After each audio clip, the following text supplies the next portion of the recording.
All right. Here we go, guys and gals. And boogity, boogity, boogity. Let's go racing, drivers.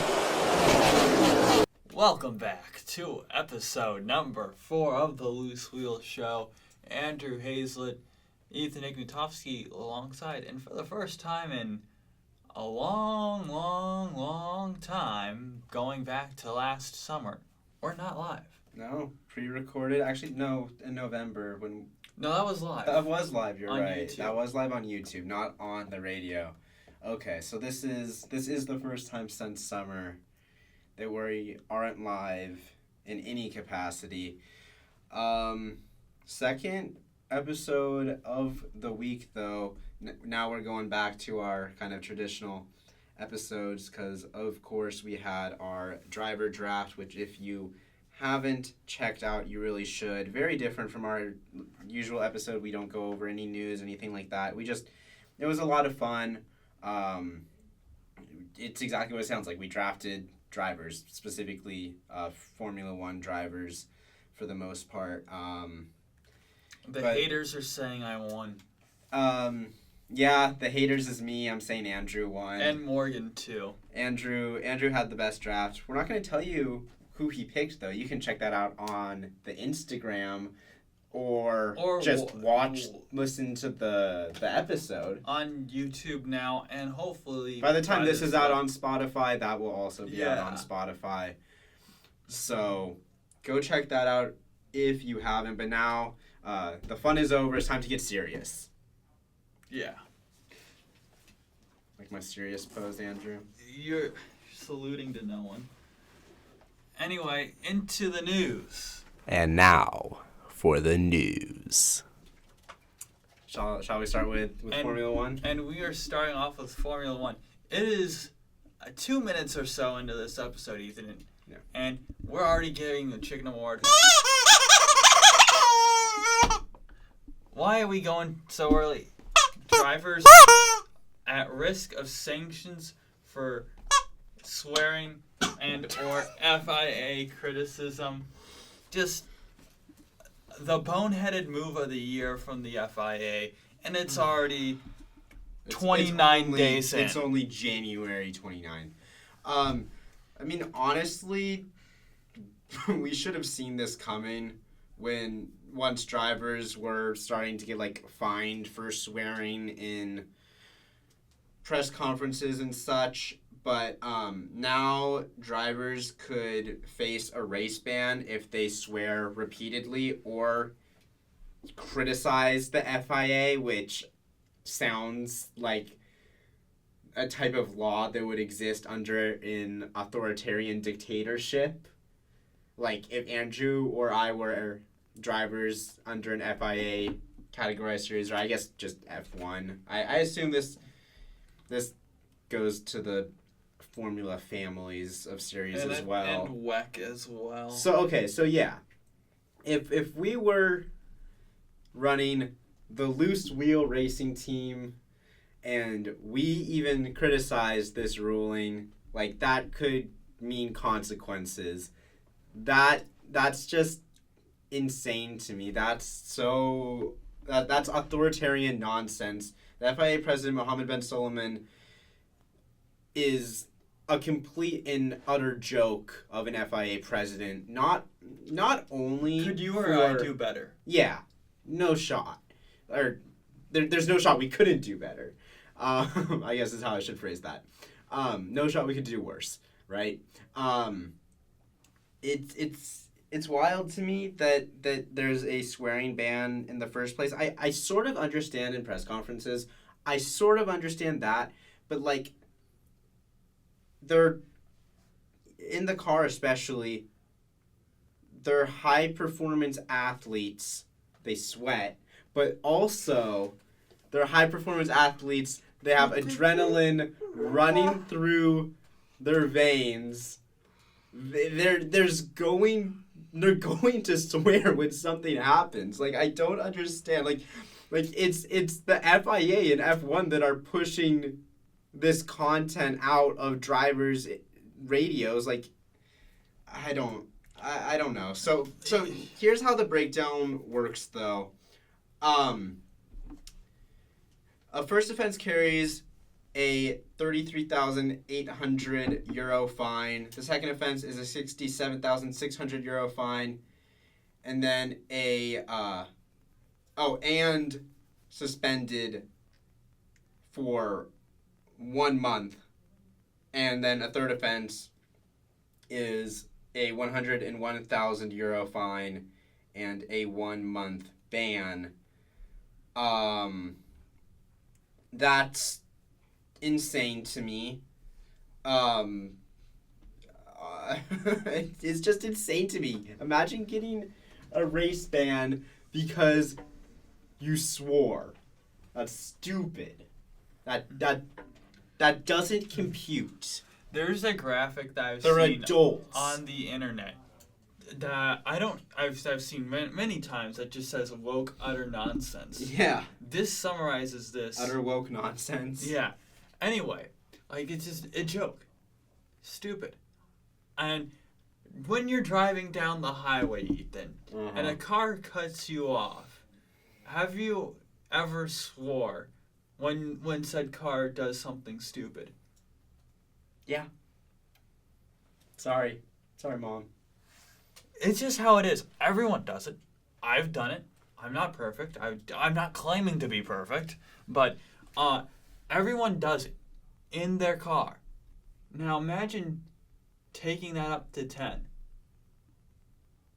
And you say, "Oh no, you can't swear. You can't do this. Oh my goodness. What a terrible thing to do." Yeah. No. And It's so unbelievably stupid. in the You're making NASCAR look competent. in the past, like when Mohammed bin Salomon's comments about swearing have just had weird like undertones of like racism and such as well. Like I don't think anyone relating to F1 likes the guy. I don't think he's a good person. Doesn't seem to be a good person. Doesn't seem to be a logical person. I just don't get it. I've never liked the guy since he was hired back, I think, in 2020. Well, I mean, I was like indifferent to him at first. I was a hater from day one. I'm like, this guy, I've never heard of him. Doing in a series I've never heard of. No. I was a hater, a day one hater, and quite frankly, no. And if we were running our hypothetical loose wheel racing, if this rule came out, I would either do one or two things. I don't know what you would think. Withdraw my entry, because heck no, we aren't going to be stupid. We aren't going to comply to these regulations, or straight up ignore them and say, try and stop me. Because this is a joke. This is something a sorry sack of people know what would do. Yeah. I mean, I wouldn't go so far as to withdraw a team. Like, no one's actually going to withdraw from, like, F1 or the World Endurance Championship from this. But, like, it is crazy. I hope the drivers and the teams kind of band together and try to push back against this. I don't know how you would even be able to, but hopefully the Grand Prix Drivers Association can figure something out, because this is weird waters for them to have to be in. Yeah. I think that's really all about that, though. I don't think there's anyone... I haven't heard a single person be in favor of that new rule. Not to say that there isn't, but I very much doubt that there is a large percent of people that appreciate the Imagine the quote-unquote roid rage Kurt Busch era having to deal with these rules. Yeah, that wouldn't fly. That would be interesting. He was on probation at points for NASCAR. And NASCAR is kind of the boys have at it series. Yeah, NASCAR, if you're under probation in NASCAR, I don't even want to know what Mohammed bin Salman would do to you. Yeah. Next. All right. Next piece of news is Johnny Herbert leaving his role as an F1 steward due to his media role kind of conflicting and being deemed incompatible. Herbert wasn't liked as a steward by many people. Some people thought he was biased. A lot of people said that he shouldn't be a steward in the first place. So I assume those people, those people are happy. I personally thought that Herbert was one of the best stewards. I thought that his punishments fit the crime. The big thing that was under a microscope by fans was his 2 10-second time penalties of what Max Verstappen did to Lando Norris in Mexico. But I challenge you to look me in the eyes and keep a straight face while saying that Max didn't deserve a 10-second penalty for both of those incidents. Because you're not allowed to just drive drivers off the track. Like, that's not how this works, you know?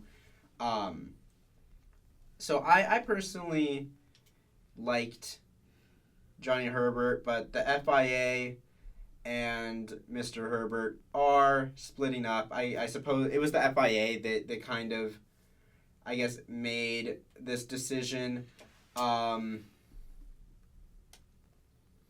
Yeah, I don't know. That's really all there is to the story.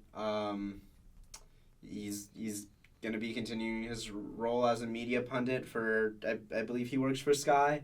So he'll still be doing that. He'll still be around F1, but no longer in a steward role, which is fine. But yeah, I think he had some unnecessary hate. A bigger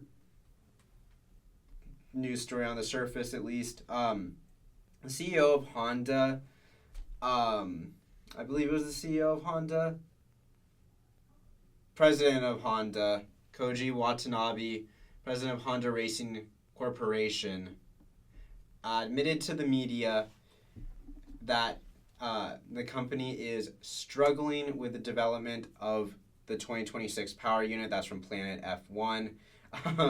Andrew, we've seen this before, Honda struggling with F1 power units. GP2 engine, GP2. Yeah. The engine feels good, much slower than before.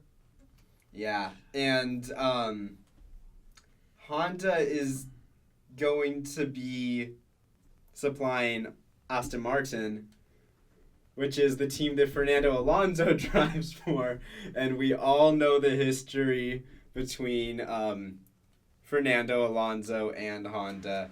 I mean, it's still like a little over a year away before, you know, the 2026 F1 season even starts. So it's not like Honda doesn't have time to make a breakthrough or something, but early signs don't seem promising. And then to wrap up this F1 news segment with some non-news, Lewis Hamilton crashing in Barcelona in the SF23, which is the 2023 Ferrari. I don't think that this is a news story at all. He was probably trying to find the limit, and he pushed too hard, and that happens when drivers test cars sometimes. I don't think that it's a news story. I see a lot of people like trying to make a big deal out of this. Like ESPN posted this, and when ESPN posts something about Formula One, and I'm not talking about like the ESPN F1 page. I'm talking about like the main ESPN page overall. So like people are talking about this, and I don't think there's anything to talk about. All right, moving over to IndyCar. Connor Daly, the flying mullet as he was once called when he had a mullet. He doesn't have it anymore. To the Junco 78 car full time. Makes sense. He had a lot of good quality races at the end in those ovals that he's known for. Makes sense. But the problem that I have with this, Ethan, is not really a problem, is that their lineup is Connor Daly and Stingray Robb. Mm-hmm. Stingray Robb is a known pay driver.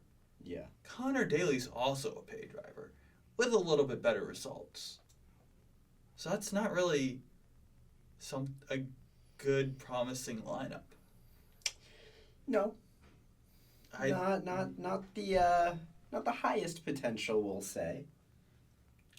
No, put it nicely. You went from two non-pay drivers, and Roman Grosjean and Agustin Canapino, to I think if you from Grosjean the A driver had a lot of backing. I mean, not really. No. They didn't get many Argentinian sponsors. That's surprising. Okay. Which, what do I know? Which is surprising. A lot of people would have thought they could have put Argentinian sponsors on the car. Not really. That's not how it quite turned out to be. But if you look at their lineup from being their A driver is Grosjean, B driver is Canapino, from their A driver to as Daly and their B driver is Robb, that's a downgrade on both fronts. Yeah. And that's not good. That's pretty jarring. Connor Daly, he's a good B driver. That's something that I don't have an issue with. But that's just I feel that team's going to backslide. Moving over to Dale Coyne Racing, as we left off with IndyCar, they had 2 seats to fill. Yeah. They filled one of them with Jacob Abel, which was rumored earlier in the silly season, kind of faded away, and then he came back into the picture. And ended up getting it. And then wound up getting the seat, this is good for Dale Coyne. They have a full-time driver. However, Jacob Abel, if you go down to his Indy Next results, in 3 years he went, I believe that's 8th, 5th, and 2nd. Yeah. Which is 8th, 5th, and 2nd. Not good. Because Indy Next isn't very deep.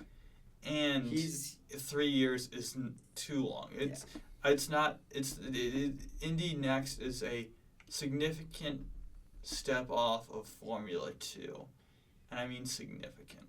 It's not like he hasn't had some good results in his junior Formula career, but yeah, for the most part, he's had a rather underwhelming junior Formula career. He's a 23-year-old rookie. I mean, he's turning 24 on the 9th of March.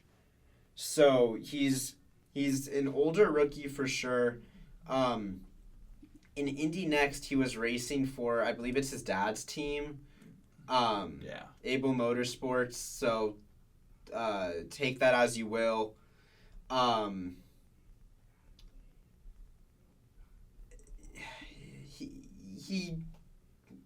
He could prove people wrong for sure, but don't be setting the expectations as high for Jacob Abel as you would for maybe another driver who was coming into IndyCar after finishing second in Indy Next and had 3 wins to his name in that second place season. Yeah. And Dale Coyne Racing with 1 slot left, still expected to be Rinus VeeKay. There was a recent test where VeeKay did test last seat on the grid. Yeah. Which, if it's not VeeKay, I'd like to see Linus Lundqvist. Either of them deserves it. It's a shame, though, that one of those guys isn't going to be on the grid. Shame that Mr. Roman Grosjean isn't going to be on the grid, because he did well last year. He's shown promise. And it's also disappointing that we don't see Teo Pourchaire on the grid. And you look at some of these guys here that really just I'm going to be honest, quite frankly, don't deserve it. I look at Devlin DeFrancesco, did nothing in his 2 years with Andretti. Mm-hmm. Stingray Robb hasn't done anything in his 2 years with 2 different teams. I look at Kiffin Simpson. He hasn't done anything, didn't do anything close to his other 2 young teammates in the Ganassi. So, and then you can also throw in Jacob Abel, but he's a rookie, so I'm kind of just gonna let him slide. But the point stands. There's a lot of these guys that are super talented, could be top 10 drivers championship threats. Yeah. But they're not racing. It's kind of crazy because to me, in my mind, IndyCar was kind of the series where, in some ways, where if a driver gets kind of screwed out of a seat elsewhere, at least they can still go to IndyCar. But now we're even seeing drivers not only worthy of being in IndyCar, but drivers who would be very competitive in IndyCar and have been competitive in IndyCar not getting seats really through no fault of their own. It sucks to see. It's really unfortunate. This isn't a new thing though, but it kind of died for a while because I'm gonna go look at in the past 5 years or past 10 years rather. Go to 2024 IndyCar Series. Who got booted unfairly? You look kind of mid-season last year. Malukas and Pourchaire kind of did. Definitely. That was, that's what I'm saying. It's becoming kind of a series where you go back to 2023. I think I'm looking. You had kind of who got kind of you had there was someone in 23 that got screwed out. Kalamila, he was the guy, but he's now fined a seat. 2022, I don't think there was anyone really of note, if I remember correctly. I mean, you could argue Ryan Hunter-Reay, but Ryan Hunter-Reay was so washed up at that point, respectfully. Still a decent driver, not anything special. Year before, you could argue Sebastian Bourdais. But this is a new thing. If I go back to 20, I mean, not really anyone there. But if you go back to, say, I remember, I think after 2016, it might have been 2015, 2016. I don't remember. But there is a guy named Carlos Huertas, I believe. Yes, Carlos Huertas. He won a race in 2014, Dale Coyne Racing. Only made 4 starts after that year. So the point being, this isn't a new thing. Mm-hmm. This always kind of happens. There's always a few guys that are kind of just left out there. Sure. So I do see it, and I do feel out there. I feel like it's happening more now, though. It might be happening more, yes, but that's kind of my point. Like, it's happening a lot more. Like, to some extent, it happens in every series, but we're seeing it impact a handful of drivers that could be on the IndyCar grid. Yeah, and it's a clear, it clearly affected Linus Lundqvist with the charters, taking those Ganassi cars out, and then for that second Shank car, you wouldn't have Armstrong going there. So who knows who would have wound up going to that seat? Maybe they would have held on to Malukas. Maybe they would have grabbed VK, or maybe Foyt would have grabbed VK, or instead of getting Malukas.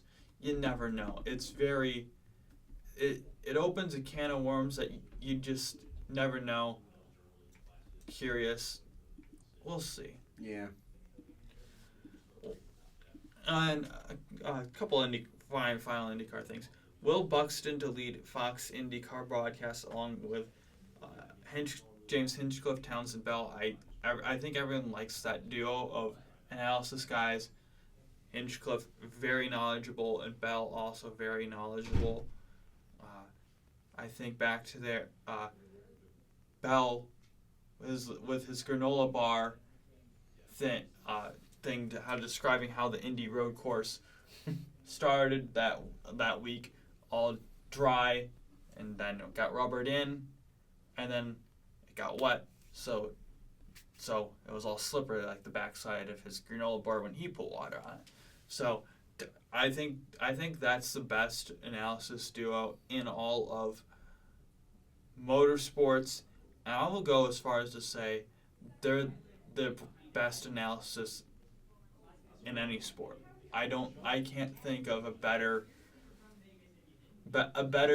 duo or singular person for those singular sports like football and baseball conventionally is. So I don't know. they're very great, and we'll see how Will Buxton is. He isn't completely new to the F1 or the IndyCar. It's weird to be saying Will Buxton with IndyCar. He's done IndyCar content in the past, and I think he loves the sport. Yeah, it's gonna be weird to have him outside of the F1 media world. You know, something that he was a part of for a very large chunk of time. I don't know if Drive to Survive will survive this. I'm joking, of course, but yeah, I mean, Will Buxton over to IndyCar, big move for him in terms of his career, being the main guy on a broadcast team for a major motorsport. So shout out to him, shout out to Hinchcliffe and Bell. I think it'll be a fun booth, interesting booth. Yep. And finally for IndyCar, Penske Entertainment takes over Nashville from Big Machine as promoting. That I believe puts Penske at about half of the races promoting, actually somewhere between the third and half. Both Iowa races, I think Milwaukee, I think Detroit, I think both, well, obviously IndyCar, or the Indy 500, and I believe the Indy Road Course as well. They just took over Long Beach, and now Nashville. That's a lot of the schedule. That's good for the long-term health of the sport with its own people doing its own promoting. And I will want to say one more thing about everything IndyCar is the new advertisements that Fox has been doing with IndyCar are great. Amazing. This is the promotion I've been waiting for. This is the promotion that IndyCar has needed for so long, and Fox is coming in with some absolute fire cookage. I mean, whoever is in charge of this marketing, tip of the hat to you. Give them a raise. Because, I mean, these are some amazing commercials, advertisements, whatever you want to call it. Moving over to NASCAR now. Red Bull joins Trackhouse Racing to sponsor Shane Van Gisbergen and Connor Zilisch, who in his Cup debut at COTA. Watch out for him there. Yeah. It's cool to see Red Bull back in NASCAR. Love it. Since Red Bull left the sport as Red Bull Racing. You know who was the team principal for that Red Bull Racing team? I think I do. Was it Gunther? Yes, it was Gunther Steiner. Let's go. I know that team won at least one race, maybe a couple, in their time in NASCAR. Too short, but it's good to see Red Bull back in NASCAR. Mm-hmm. Their guys will be competing alongside the monster guys of Reddick, Herbst, and I think that's Gibbs. it. And Gibbs. And then the Celsius guys of Allmendinger and LaJoy. And BJ McLeod didn't run on Celsius last year. So you have the three biggest energy drinks, arguably. Let the energy drink wars continue. Yeah, energy drink battle. We'll see which energy drink can win the most races in 2025. I think that this was, I mean, maybe, I don't know, expected, maybe. We were getting hints that Red Bull was going to get more involved. I mean, Connor Zilisch was already a Red Bull athlete, I believe. Shane Van Gisbergen and Connor Zilic were doing content with Yuki Tsunoda and Liam Lawson. This seems like a logical next step, and I'm happy to see Red Bull back. I really like the design that they'll be rocking.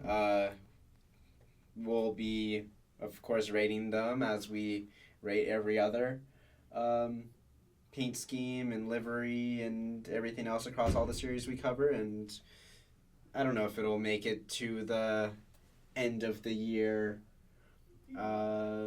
award show. I doubt it. But we'll see. I doubt it too, but I think, I still want to point out it's a nice looking car. I'd give it about a 2% chance. I'm going to give it a B without seeing it out on track. We'll see. And the biggest story that's Connor Zilic making his Cup debut. Yeah. Arguably the most anticipated prospect in my lifetime. I think you could argue. In a long time in NASCAR. You might be able to argue Gibbs or Chase Elliott, but I'm so excited for this Connor Zilic kid. So good in everything he's been. Mazda MX-5 Cup. Shout out Mazda MX-5 Cup for real. Might be the greatest racing series there is in terms of pure racing. You and the Stiglitz should get a MX-5 Cup podcast going. Yeah. Shout out Noah Reed and his show for the interview. I listened to that. That was if you're listening, Noah, good interview. I did not yet. I think they repost things, but yeah, it's on his YouTube. Okay. Shout out Noah's YouTube. Friend of the program, Noah Reed. But yeah, and Zilic's career, I think nearly won on debut in ARCA if he didn't. But guy is fast, guy is good. He's him. He won pole in his first truck race at COTA. I would not be surprised if he did the exact same thing. Won on debut in Xfinity. How can I forget that? At the Glen. Kid is good. And I'm understating it, I feel. He didn't run like a full ARCA schedule, so he finished 15th.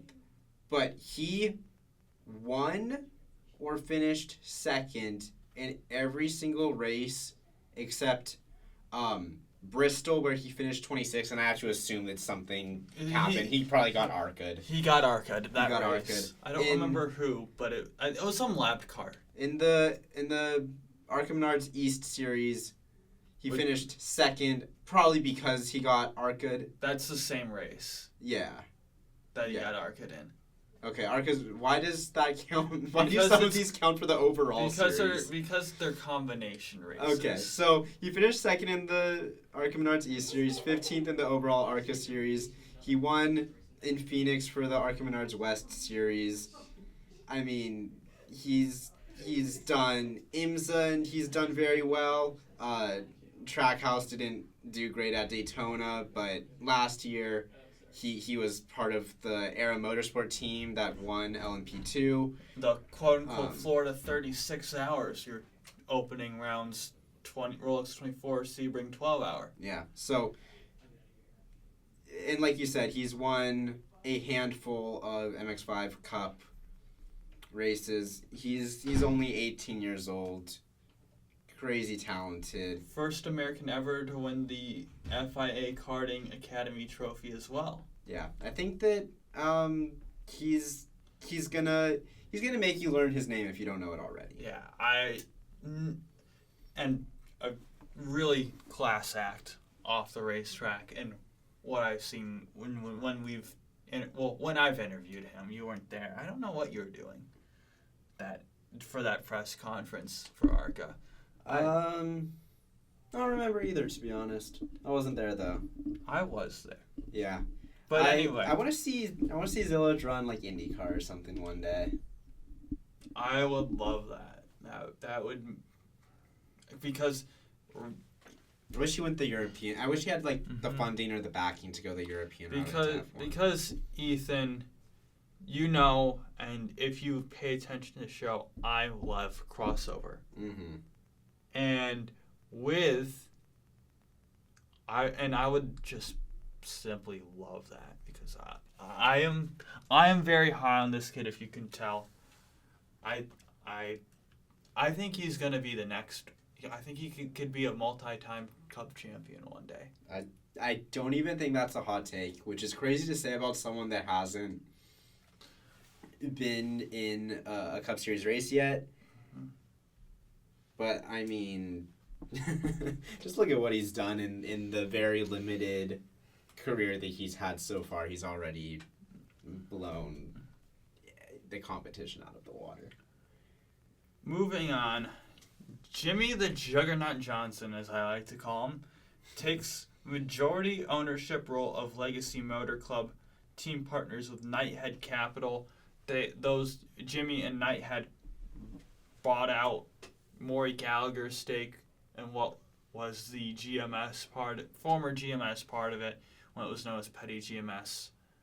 And that Richard Petty Motorsports team since 2000 has had so many ownership changes. Richard Petty and his partner, I don't remember who it was at the time, merged it with Ray Evernham to create Petty Evernham. Then Evernham left, and I think maybe the other guy left at some point.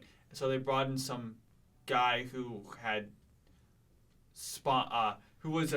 whose one of his companies was Medallion Banking, which brought out a taxi car, a race car, for multiple years and a couple of races each for a while. And then Maury Gallagher, GMS guy, recently, I think that was 2020, I could be wrong, bought him out. And then recently, I think last year, Jimmy Johnson bought up Petty's stake. And then you have Johnson Knighthead buying out Gallagher's stake. So many changes in the last 25 years for this team, and even within the last 5.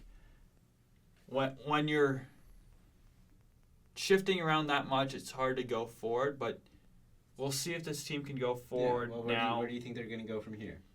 I don't think it's going to change how they run this year, at least. Long term, they can make steps, but short term, with Johnson and Nemechek at Toyota, they're going to have to build up. And like I said a couple weeks ago on the show when we had Eric on, is Toyota needs a second team outside of the Gibbs family that includes Tricon and 2311 to be good, because if something in that group spills, those dominoes could fall, something catastrophic could happen, and they might not be good, or they could sell off. Do you think that I would take something catastrophic to happen, but they don't have their bets secure. Well, but if you look at Chevy, they have Trackhouse, Hendrick, RCR, Colleague, among others. Ford has RFK, Front Row, and Penske, so among others. Toyota doesn't have that same depth. Do you think that there's a world where, realistically, a realistic world where Legacy goes back to Chevy? Not in the near Not future? in the next 2 years, maybe. But they've jumped around so much as well. Yeah, I'm just saying now that Jimmy's the guy. Well, I think Jimmy was the guy that he flipped to... Yeah, he flipped him to Toyota, actually. When Really? When it was him and Gallagher. Mm. So, in my lifetime, I think they ran Toyotas twice. They've ran Fords. They've ran Chevys. They've ran, I think they ran Dodges too, all in my lifetime. So they've flipped around a lot. Hard to keep track of that. So yeah, it's just. Actually, I think this is their first time with Toyota. So it makes it a little bit better, but still not very good. And then last bit of NASCAR news: Corey LaJoie is going to be running a limited schedule in the number 1 car for Rick Ware Racing. 01. Sorry, the 01. Let's be specific here. The 01 car for Rick Ware Racing. And he will also be joining Prime Video as an analyst for Prime Video's, I believe it's 5 Cup Series races. Something like that. He'll be like an in-studio analyst there, and that's quite frankly, I think that's a good job for him to do. However, and you also are wondering why 01. Rick Ware's racing's been 15, 51, 52. This 01 doesn't quite fit their brand. And that's because Corey LaJoie's podcast, Stacking Pennies. And how much is a penny worth? 1 cent. 0.01. So that's why the choice for that number. Trying to create a brand, like it or not, it's how it is. Some people do, some people don't. And then it hasn't been announced how many races he's running. He'll be running the 500 and also Atlanta, among other races. And then I'm going to pull up Bob's Twitter because he said something interesting on Bob's Twitter to the extent of, let me see if I can pull up because, all right, I know I think it was today where he said, it might have been yesterday, but I'll just put it down. The point is that what he said was,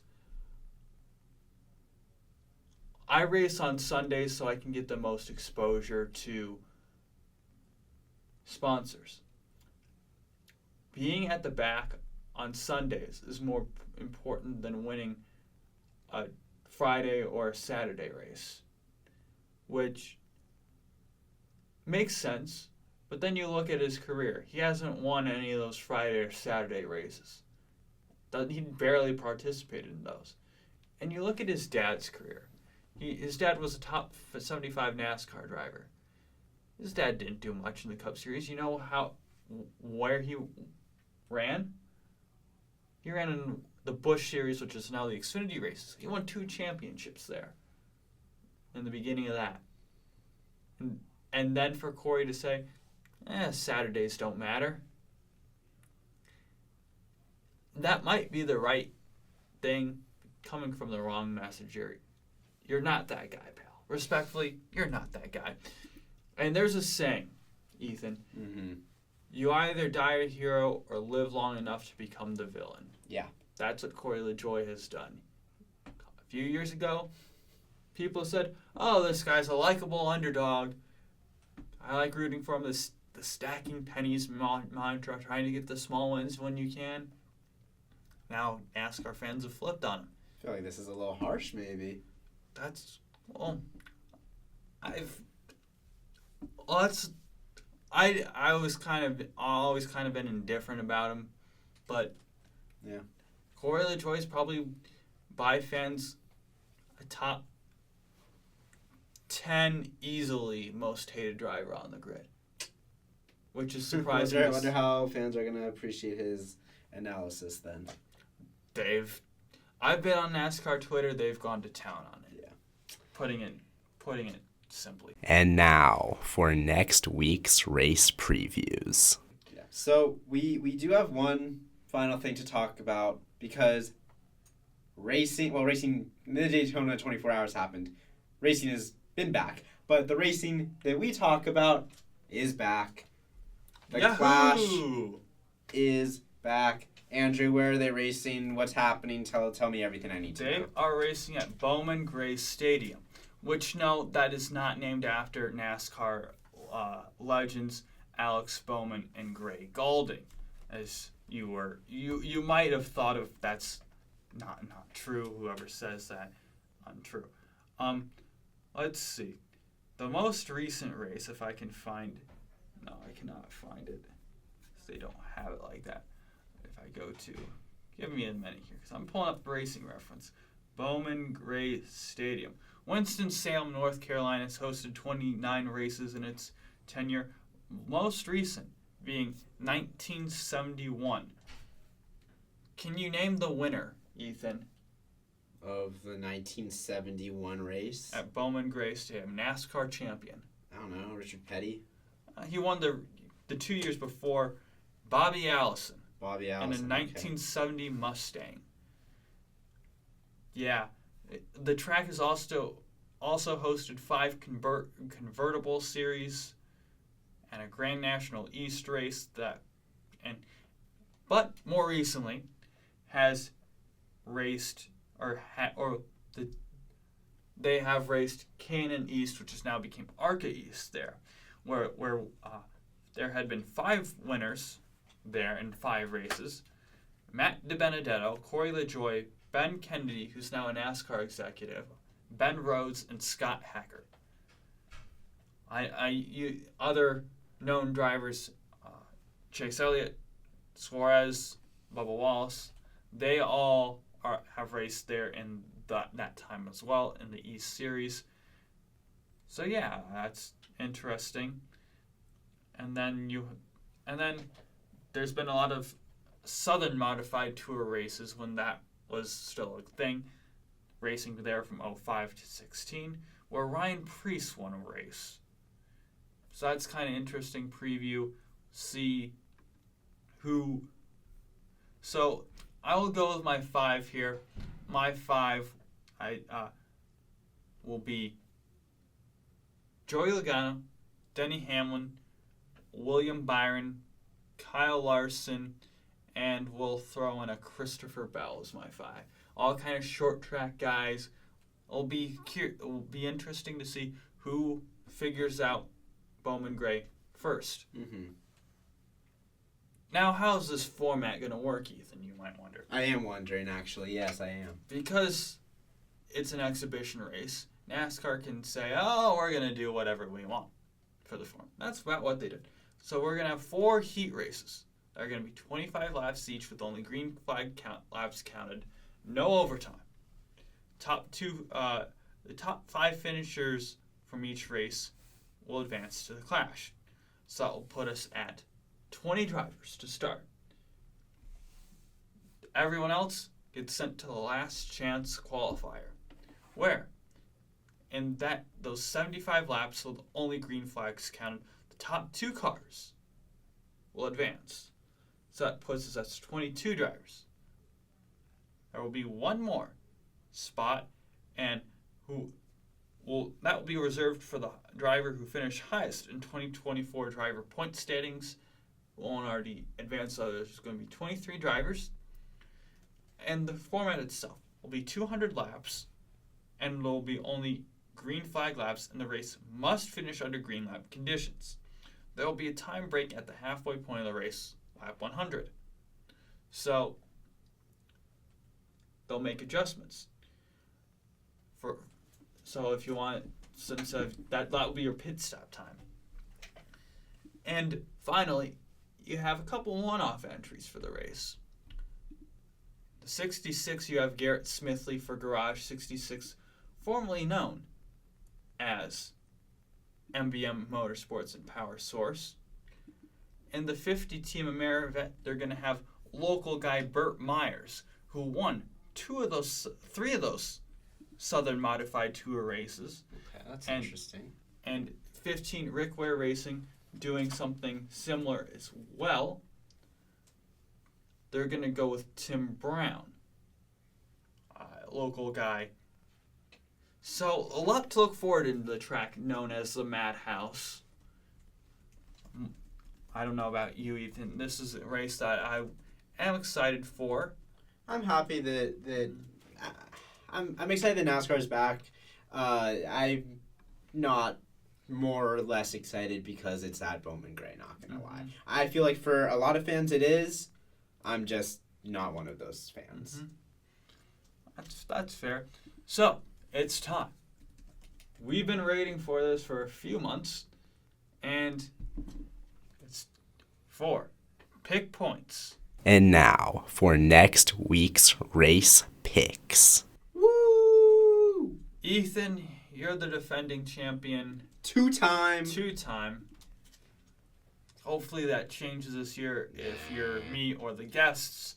The guests, well, we had 4 guests on the show. Mm-hmm. Casey McNulty, Brooklyn Cohen, Rome Katie, and Morgan Trimmel. Any of them are allowed to make the pick. Whoever the highest driver finishing of whoever makes a pick will count for them. So, guests have a major advantage this week if they want to do well. The guests finished last year in their first year competition. So, guests trying to redeem themselves, we'll give them a little head start. Maybe, possibly. So, the guests, the only pick so far in, to my knowledge, is Ty Gibbs coming in from... Morgan Trimmel. If you could guess we Morgan know this. Trimmel, we'll see if the other 3 make a pick. If not, that's fine. I'll take it. It's good for us. Yeah. Anyway, for I'm me, not gonna complain. I'm gonna take the guy who always seems to be winning at these new tracks. He won the Clash at LA Coliseum. He won at the Dirt Bristol in its first time. Both of those in his first time. I think he's going to do it again. Joey Logano, coming off his championship season. Going to start off with a bang. We'll see. I disagree. I'm going with a guy who is maybe being discounted going into this season, despite all the success he's had. You know, he has a new crew chief this year. There's some guys saying that this is the polite way of telling him to put the fries in the bag.